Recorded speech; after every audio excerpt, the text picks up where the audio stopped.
참 오랜만에 이렇게 뵙습니다. 반갑습니다.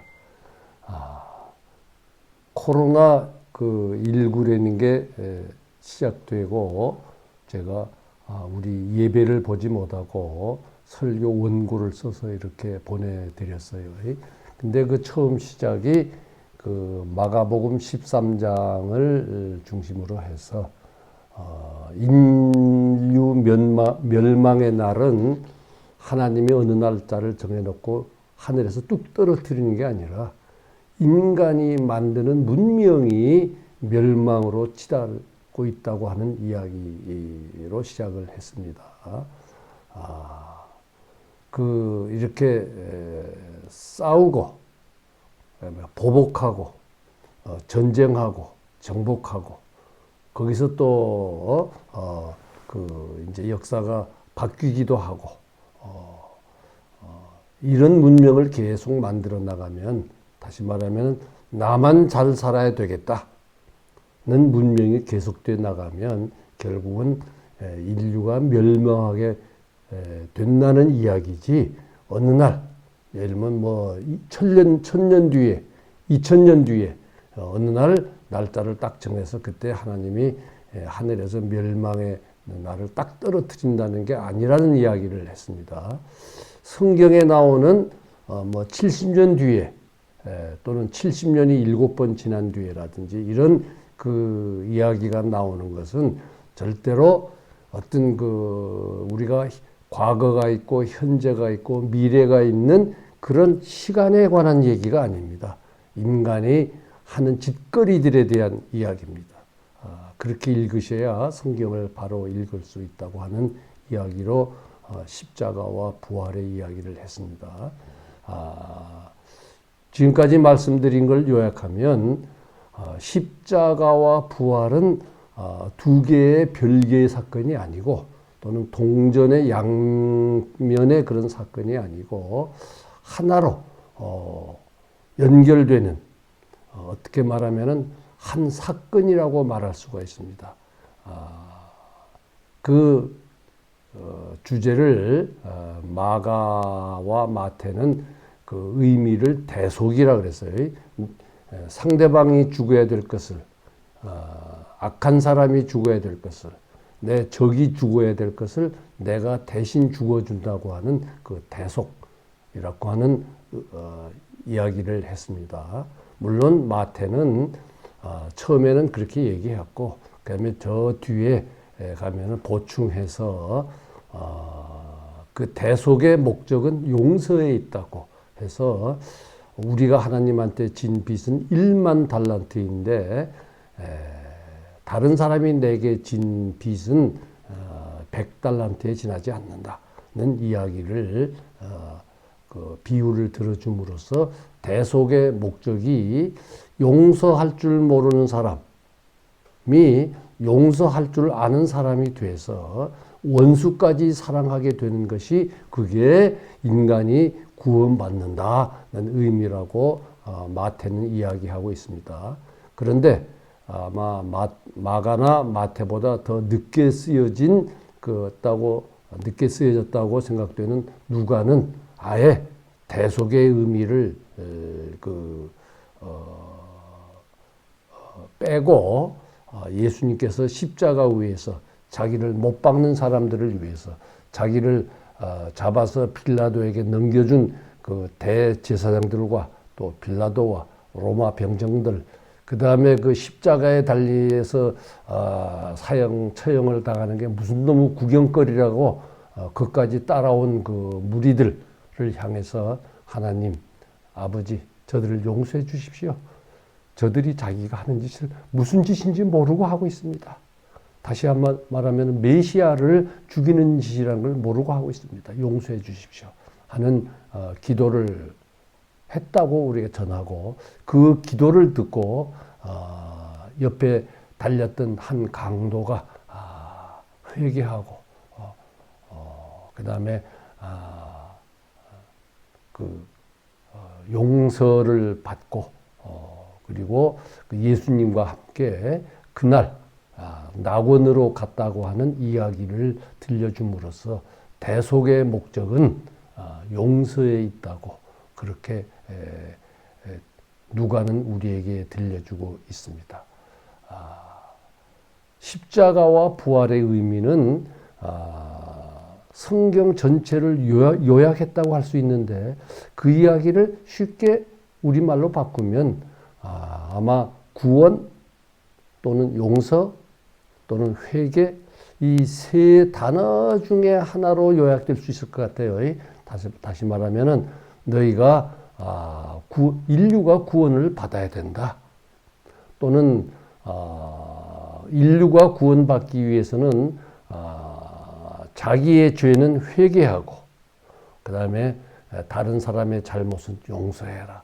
뭐 이런 몇 마디 말로 요약할 수 있다고 생각되어집니다.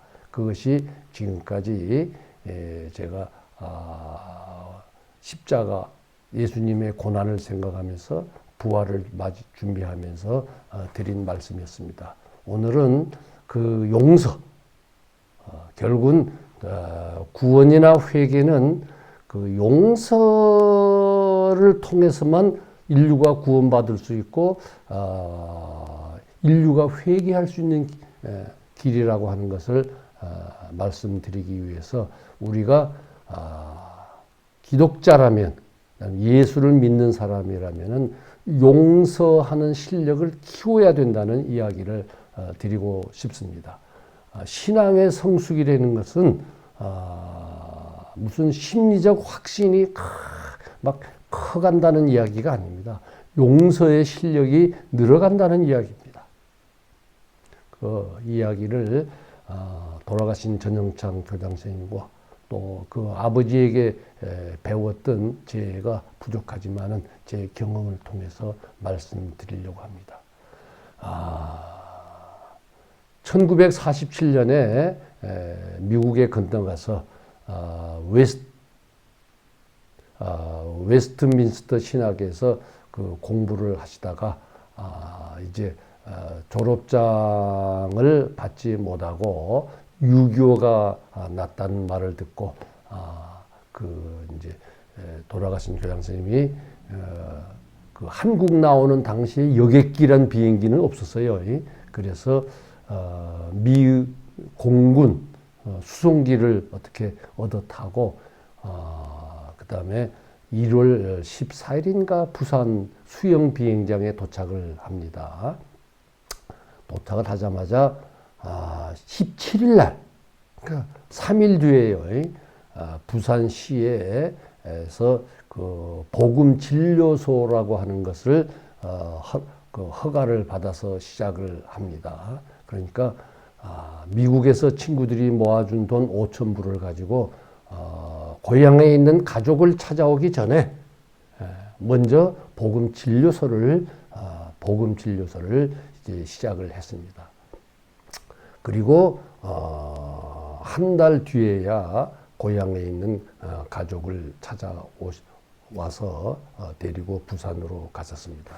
그리고 교장 선생님의 그 평생의 모토가 하나님의 일을 하려면 불고가산, 불고처자해야 된다는 얘기입니다. 다시 말하면 재산 모을 생각하지 말고 그 다음에 처자식 먹여 사는 것을 1번으로 생각하지 말고 하나님의 일을 제일 먼저 생각해야 된다. 그래서 그것을 불고가산, 불고처자 이것을 모토로 하고 사셨습니다.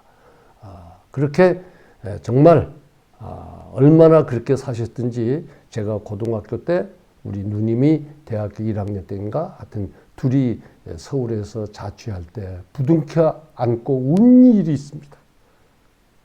아버지의 사랑을 아버지가 왜 저희를 사랑하지 않았겠습니까? 그러나 그 남들이 받는 그런 표면적 사랑을 받아보지 못하고 거창고등학교밖에 모르는 그 아버지를 뭐 원망까지는 아니지만 서울에서 둘이 부둥켜 안고 운 일이 있습니다.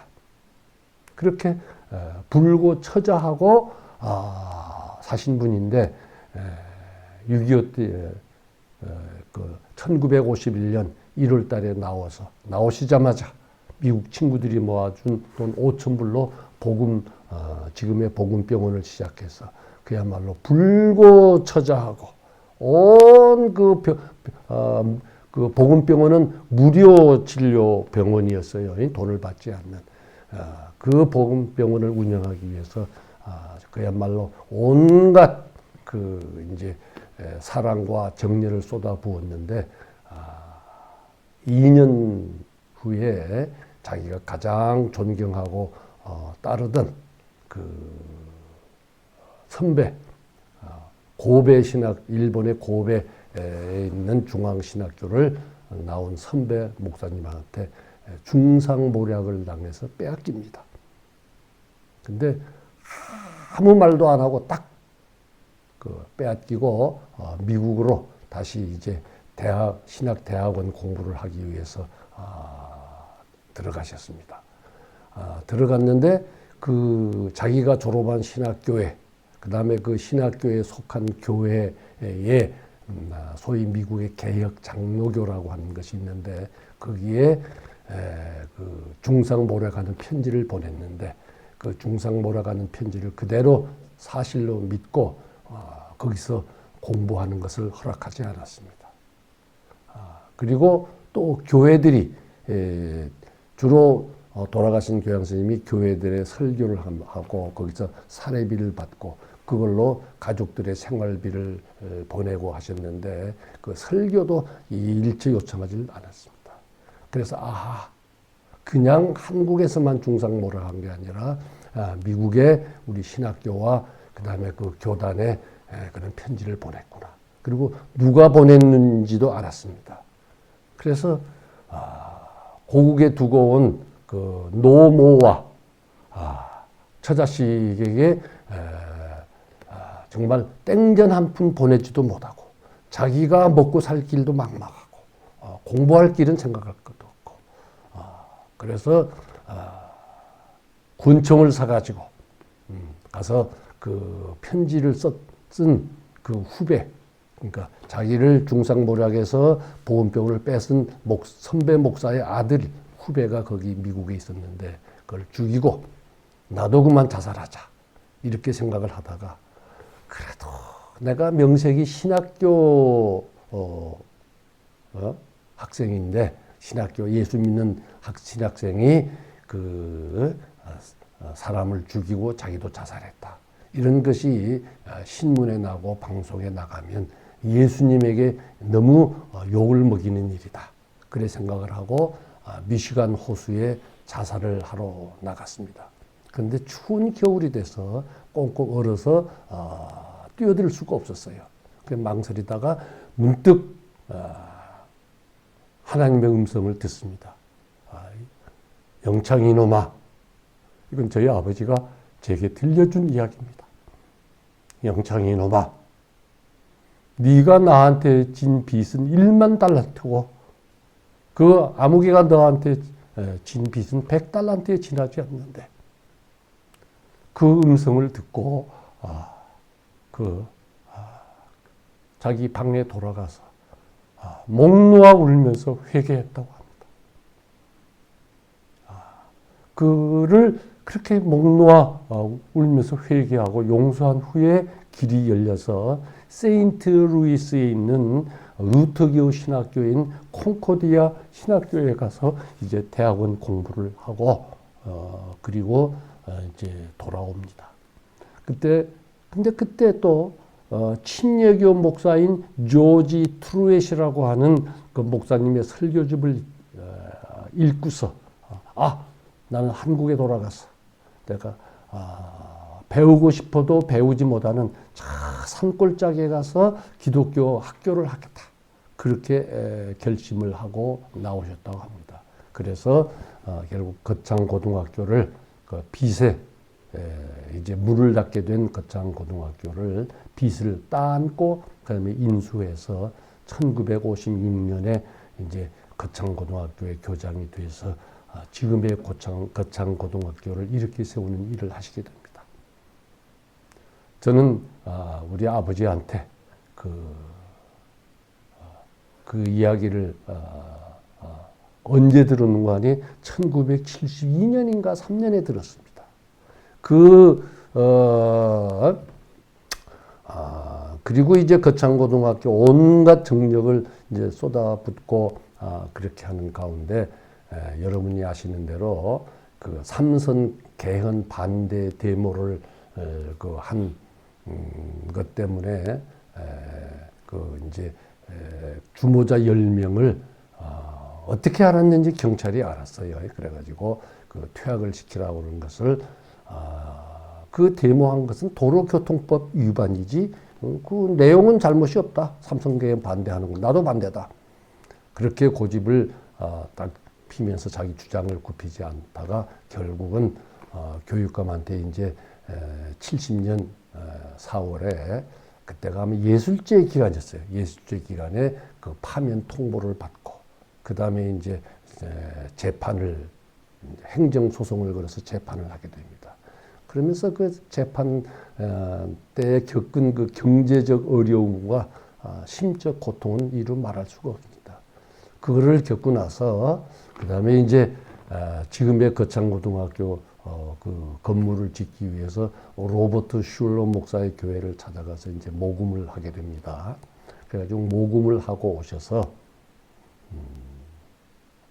어느 날 교장실로 저를 아마 그러니까 학교를 다 지은 다음이니까 74년이라고 생각되어져요.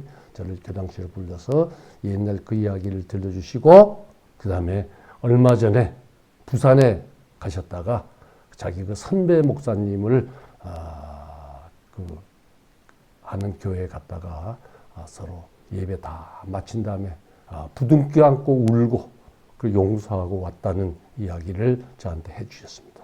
그리고 그 교장실 서랍에서 이렇게 빼다 서랍을 열더니만은 로버트 슐러가 그때로 말하면 20년 전이죠. 20년 전에 받은 편지에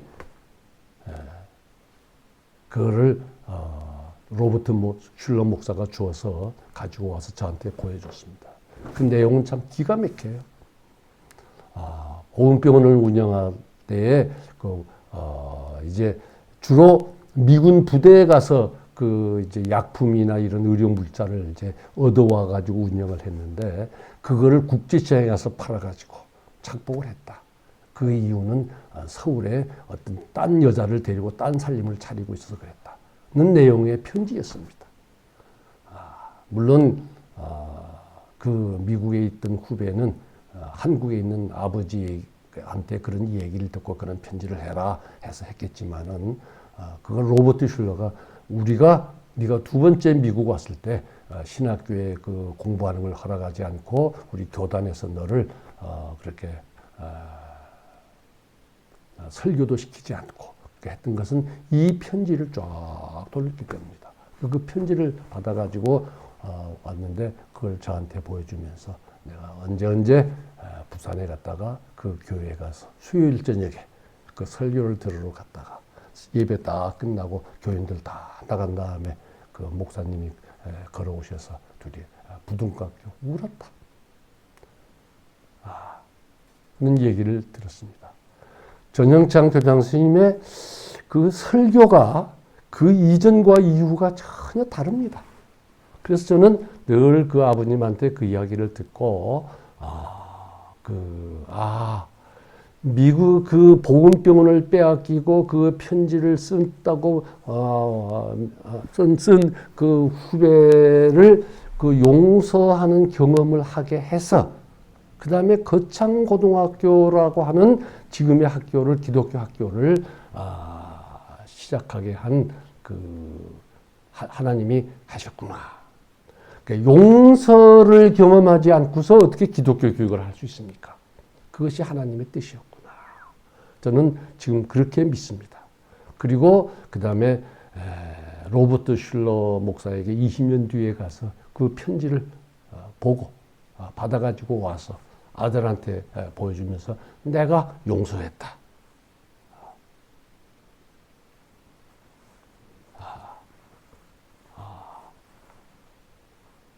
지금도 지금 지금의 고등학교 교장실에서 아버지한테 그 이야기를 듣던 기억이 납니다. 그리고 그 돌아가신 다음에 그 편지를 가지고 있었는데 그 편지를 제가 정전퇴직하면서 없애버렸습니다. 예. 아버지가 용서한 거를 내가 왜 그 증거물을 가지고 있을까 싶어서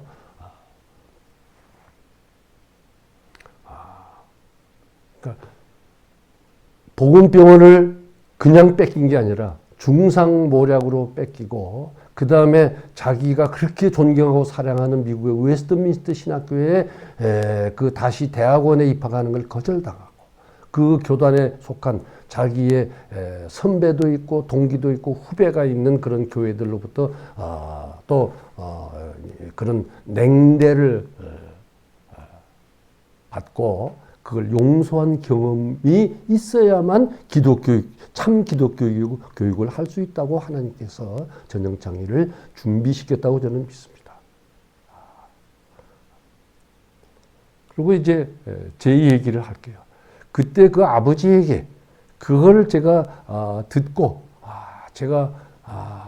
저도 어린 나이지만은 아버지가 억울하게 보건병원을 빼앗긴 정도가 아니고 그것 때문에 얼마나 고생을 했다는 것을 저도 압니다.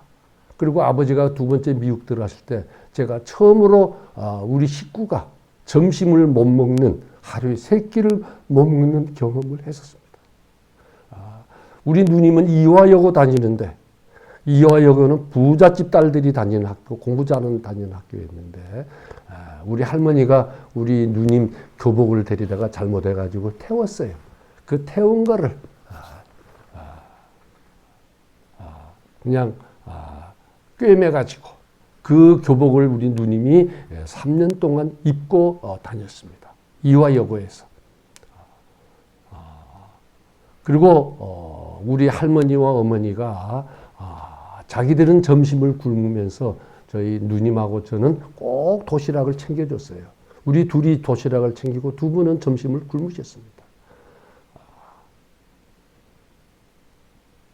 그래서 저도 어린 나이지만은 아버지에 대한 원망도 있었지만은 우리 아버지를 중상모략해서 보건병원을 뺏어간 걸로 추측하고 있던 그 교단과 목사님에 대해서 감정이 없을 수가 없었습니다. 그러나 우리 아버지가 용서했는데 하는 걸 이제 내가 그걸 품고 있으면 뭐 안 되냐. 그래서 그 소위 증거물을 없앴습니다. 그리고 이제 1976년에 돌아가셨어요. 돌아가시고 하여튼 뭐 하나님의 도우심으로 다음 해에 이제 교장 자격 연수를 받게 됐는데 그때 3학년 학생들이 소위 스트라이크 등교 거부를 하는 일주일 때 학교를 안 나오는 일을 저질렀어요. 그래서 그걸로 저는 교육부 장관으로부터 파면을 당하게 됐습니다. 그래서 차관 결재가 나고 장관실로 가는 것을 당시 그때의 우리 송주방 이사님이라고 하는 학교 이사님이 다행히 그 교육부의 교직국장이라는 분인데 그 국장 부인과 그 송주방 이사님 부인이 아주 절친한 친구였어요. 그래 가지고 복도에서 그걸 막 뺐다시피 해가지고 제가 파면을 면했습니다. 그런데 이제 졸업생들을 제가 용서를 못했어요. 그래서 그 졸업생들을 용서를 못하면서 사랑을 주제로 한 이런 설교를 제가 할 수가 없어서 6년 동안 사랑을 주제로 한 설교를 하지 못하고 늘 그저 바르게 살아야 된다. 그다음에 정의롭게 살아야 된다. 정의에 관한 설교만 했지. 아가페의 반쪽이에요. 아가페는 정의와 사랑 두 뜻이 들어있는 단어인데 그 한쪽을 못했습니다. 그리고 6년 만에서 이제 용서하고 이제 사랑에 대한 설교를 할 수 있게 됐는데 6년째 되는 어느 날 제가 우리 그때는 화요일과 목요일에 설교가 학교 예배가 있었어요. 그래 이제 화요일로 기억합니다. 이제 설교 원고는 전날 다 썼고, 그 다음에 이제 양복 옷을 입고 넥타이를 메고 탁 나섰는데, 제가 나도 모르게 그 성경책과 원고를 침대 위에 던지고, 하나님, 나 언제야 하나님의 사랑 이야기를 할 수 있을까요? 하고 퍼져 울었습니다. 근데 우는데 이걸 문자 그대로 여러분들이 들으면 안 됩니다. 하여튼 가슴을 칼로 착 째는 것 같아요. 그리고 용서가 됐습니다. 그리고 6년 후에서 비로소 하나님의 사랑에 대한 설교도 할 수 있게 됐습니다. 제게 그 졸업생들이 그렇게 저를 파면의 문턱에까지 몰고 가는 잘못을 저지르고, 그것을 제가 6년 만에서 용서하는 경험을 하고 나서야 여러분 아시죠? 전두환, 노태우 이 정권이 들어서서 박정희 대통령 때와는 상상을 할 수 없는 저희가 탄압을 받고 재정적으로 우리 초등학교 인건비 보조금을 주게 돼 있는데 그걸 주지 않아서 얼마나 고생했는지는 하나님만 아십니다.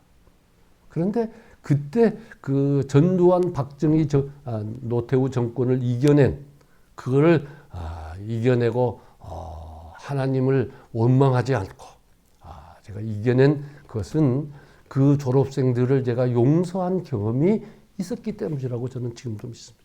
그 신앙의 경험이 없었더라면 전두환 대통령과 노태우 대통령 시절에 그 어려움을 겪어내지 못했을 거라고 저는 믿습니다. 그러니까 신앙의 성숙이라는 것은 용서하는 실력이 커지는 겁니다. 용서해 본 사람만이 십자가와 부활의 의미를 알 수가 있습니다. 십자가와 부활의 의미는 두 개가 아닙니다. 예수님이 세상에 사셨던 것처럼 너희도 그렇게 살아야 된다는 말은 다른 사람들, 이웃의 회개를 촉구하는 삶을 살아야 된다. 이웃의 회개를 촉구하는, 인류의 회개를 촉구하는 삶은 그 비판하고 정죄하는 데 있는 게 아니라 용서하는 데 있다. 그래서 그런 삶을 산 사람은 죽은 다음에 그다음에 또 죽지 않는다. 다시 말하면 부활해서 예수님 곁으로 가서 예수님과 함께 또 그 하늘나라에서 하나님과 함께 용서하는 삶을 살 수 있다, 이런 얘기입니다. 그래서 바울은 로마서 6장에 우리가 그리스도와 그 함께 십자가에 달려 죽음으로써 그리스도와 연합해서 하나가 되고, 그 다음에는 부활해서 또 그리스도와 하나가 돼서 새로운 생명을 산다라고 얘기합니다. 여러분 로마서 6장을 잘 읽어보시기 바랍니다. 우리가 십자가의 죽음을 죽음으로써 그리스도와 연합해서 하나가 된 다음에 우리는 부활을 해서 또 그리스도와 하나가 돼서 새 생명을 산다고 되어 있지. 거기서 천당 가서 뭐 춤추고 노래 부르고 즐겁게 맨날 논다는 얘기가 아닙니다. 그래서 그 부활한 다음에도 예수님이 일한 이야기를 쓴 것이 누가의 사도행전입니다. 누가복음의 속편인 사도행전은 사실은 사도들이 한 일을 기록했다 그랬는데 아닙니다. 사실은 성령이 하신 일, 다시 말하면 예수님이 죽으신 후에도 첫 순교를 당하는 스데반이 돌에 맞아 죽을 때 하나님 오른편에 서 계시면서 스데반아 스데반아 그를 위로하고 격려하셔서 스데반이 내 영혼을 당신에게 맡깁니다. 예수님이 십자가 위에서 하나님에게 내 영혼을 아버지께 맡깁니다 한 기도를 스데반도 하고 죽을 수 있게 해주셨습니다. 그 다음에 베드로가 기도하는 가운데 찾아오셔서 너 고넬료라는 사람이 너희 집에 사람을 보낼 거다. 그럼 따라가라. 따라가서 그가 비록 로마의 그 군대 장교지만은 그 집에 가서 설교를 하고 복음을 전해라는 그 깨우침을 줍니다. 그래 따라가서 고넬료 집에 가서 설교하고 복음을 전했더니만은 고넬료와 그 온 가족이 예수님을 주님으로 받아들이고 그때 그들에게도 성령이 내리는 걸 봤습니다. 이스라엘 유대인에게만 내린다고 생각했던 성령이 이방인에게도 내리는 거 보고 베드로의 눈이 번쩍 뜨여서 그 후에 사도 바울이 찾아왔을 때에 다른 사람들은 사도 바울의 그 선교에 대해서 시비를 거는데 아니다. 내가 고넬료의 집에서 이방 사람에게 또 성령이 내리는 걸 보았다. 그리고 야고보와 함께 그 바울을 지지해 줄 수 있게 만들어주는 일을 예수님이 하셨어요. 그 다음에 그 예수님을 구주로 믿고 받아들인 그 유대 사람들, 유대 교인들을 잡아 죽이는 일을 하던 스데반을 죽일 때에 주동 역할을 했던 바울이 이제 더 잡아 죽이겠다고 다메섹으로 이제 그 피신을 간 기독교인들을 잡으러 갈 때 그 길에서 도중에서 환한 빛으로 나타나서 사울아 사울아 네가 나를 왜 핍박하느냐? 당신 누굽니까? 하고 물으니까 나는 내가 핍박하는 예수다. 그래서 그 바울을 찾아가셨어.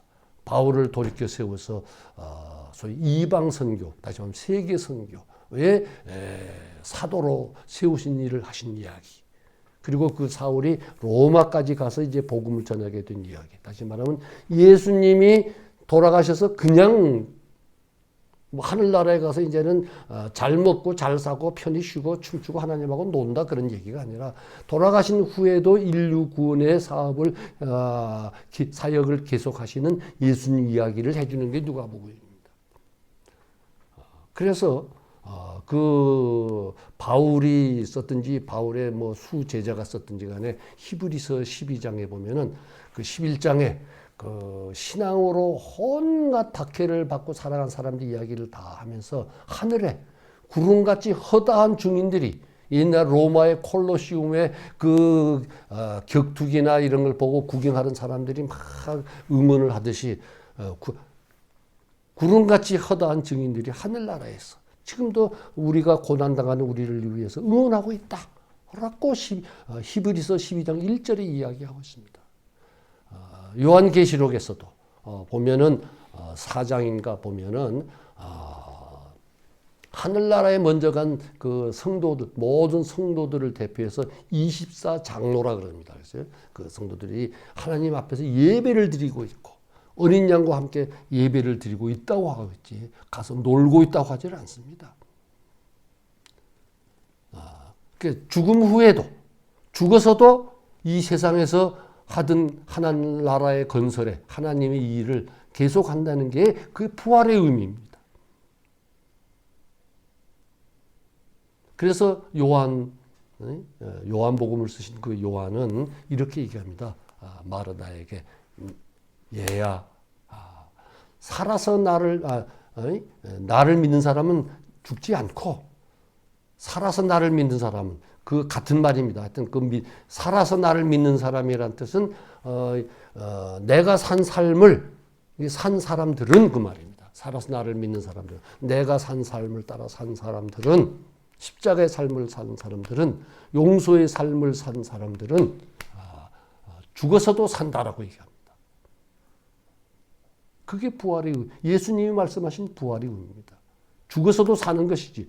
그 바울에게나 이 신약의 저자들의 산다는 말은 그리스도의 삶을 산다는 뜻이지 죄의 노예가 돼서 죄의 종이 돼서 산다는 건 산다 그러지 않습니다.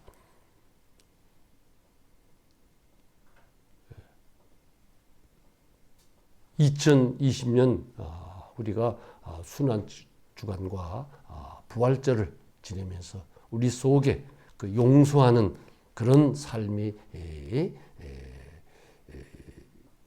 더 깊어지기를 바랍니다. 기독자의 삶의 특색은 용서하는 데 있습니다. 봉사하는 데 있는 게 아닙니다. 물론 봉사가 나쁘다는 얘기 아닙니다. 교회에 열심히 출석하는 게 나쁘다는 얘기 아닙니다. 그러나 용서하지 않는 삶은 그리스도의 삶이 아닙니다. 용서할 때 비로소 우리의 눈이 떠집니다. 우리 가슴이 넓어집니다. 그래서 이 세상 돌아가는 일을 보는 눈이 넓어지고 깊어집니다. 우리의 생각이 넓어지고 깊어집니다. 용서할 줄 모르는 사람은, 용서하지 않는 사람은 비록 교회에 열심히 출석하고 예수님이 내 대신 돌아가셨다고 하는 대속의 신앙을 믿는다고 해도 눈이 열리질 않아서 차가운 사람이 됩니다. 따뜻한 사람이 되지 못합니다. 모든 결함을 가지고 있는 이웃 사람을, 동료를, 친구를, 형제를, 그 다음에 또 정치적으로 말하면은 나하고 전혀 정치적으로 다른 색깔을 가지고 사는 그런 사람들을 품을 수 있는 그런 삶을 살 수가 없습니다. 그런 삶을 살려면 용서할 줄 알아야 됩니다. 그런 용서의 경험이 우리 사랑하는 거창고등학교 교회에 나오시는 모든 우리 형제들과 자매님들 위에 이번 부활절에 그런 은총이 임하기를 예수님의 이름으로 기원합니다.